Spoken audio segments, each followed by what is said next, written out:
নমস্কার, কেমন আছেন? আশা করি খুব ভালো আছেন। আমিও খুব ভালো আছি। আবার একটা নতুন ব্লগ নিয়ে চলে এসেছি। আজকের ব্লগটা একটু অন্য ধরনের। বাজারে বেরিয়েছি, সেই সমস্ত কিছু তোমাদেরই শেয়ার করবো। চলুন আজকের ব্লগটা শুরু করা যাক। এখন বেরিয়েছি একটুখানি পাঁঠার মাংস নেব বলে। আগের দিন একটা পাঁঠার মাংসের দোকান গিয়েছিলাম, সেটা তোমাদের সাথে শেয়ার করেছিলাম। আমরা যাচ্ছি সেখানেই। একটু শহর থেকে দূরেই, একটু গ্রামের দিকে। তো ওইটা বাইকে করে গেলে মিনিট 10 লাগে। তো এইখানে আমার ছেলে আমাকে বলছে যে মা, ভিডিওটা স্টার্ট করো, বলো তুমি ভিডিওতে সামনাসামনি বলো যে ভিডিওটা স্টার্ট করো, তুমি কেন বলছো না, এইসব বলছে। আর এইখানেই এই সাইডেই স্টাইল বাজার আছে। এখানে ওই আপনার স্মার্ট বাজারটা যেখানে আমি আসি, আর এখানে উপরের বিল্ডিংটা পুরো একদম সামনেরটা ম্যাক্সের দোকানটা। তো বিল্ডিংটা কি বড়! এখানটাকে সিগনালে দাঁড়িয়েছিলাম, তো ছেড়ে দিয়েছে সিগনালটা। এবার যাচ্ছি ওই দোকানটাতে, যেখানটায় আমরা প্রথমবার মাটন কিনেছিলাম। মাটনটা খুব ভালো হয়েছিল, তাই আমরা ঠিক করলাম যে আর অন্য কোথাও কিনবো না, ওখান থেকেই কিনবো। এই যে মাংস কাটছে আমাদের।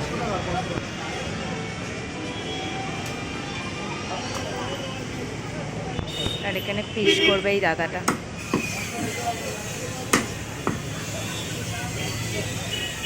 আগেরবার ওই দাদাটার কাছ থেকে নিয়ে গেছিলাম, খুব ভালো হয়েছিল মাংস।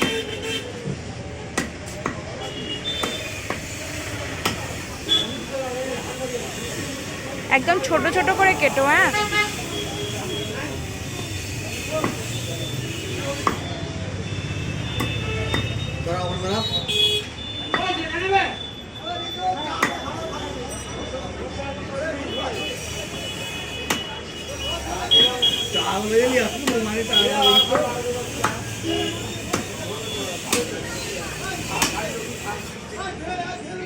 পিছনের লেগটা আমরা নিয়েছি। আজকে একটু তাড়াতাড়ি এসেছি, সেদিনকে কাকুর কাছে এসেছিলাম অনেক রাত্রিবেলা।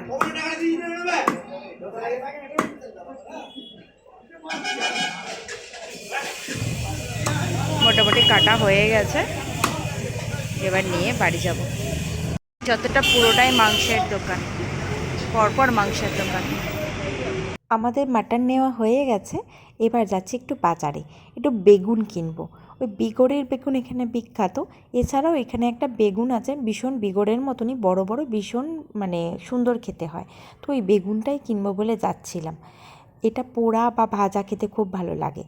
তো ওই বেগুনটাই কিনবো বলে আমি যাচ্ছিলাম। ওই বেগুনটার কিন্তু বিগড়ের মতনই, অতটা হয় না, 1.5 কিলো ওজনের, ওই 700 থেকে 800 গ্রাম মতো অবশ্যই ওজন হয়। পরপর কলকাতার বাসগুলো দাঁড়িয়ে আছে। এটা হয়তো রাত্রিবেলা ওই 10টা সাড়ে 10টা করে বাসগুলো ছাড়বে। এই যে কলকাতার বাস, সমস্ত এখানে কলকাতার বাসগুলো দাঁড়িয়ে আছে, সব বোঝাই হতে মালপত্র। প্রচুর লোকজন বাজারে এসেছে, প্রচুর লোকজন।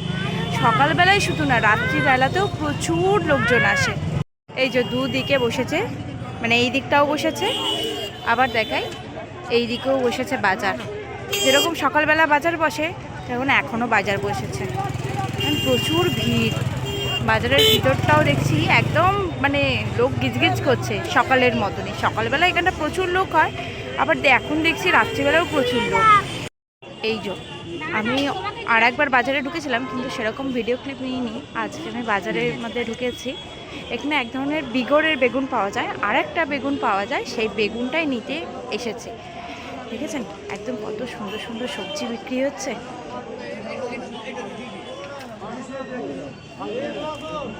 প্রত্যেকটা সবজি খুব ফ্রেশ। এই হলো এই বেগুনটাই। এই বেগুনটা ভিতরে যদি থাকে সেইটা নেব। বাজার করা আমাদের হয়ে গেছে মোটামুটি।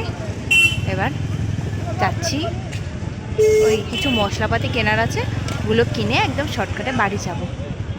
অনেকক্ষণ ধরেই বাড়ি যাব করছি, একটা করে মনে পড়ছে আর একটা করে কিনে নিচ্ছি।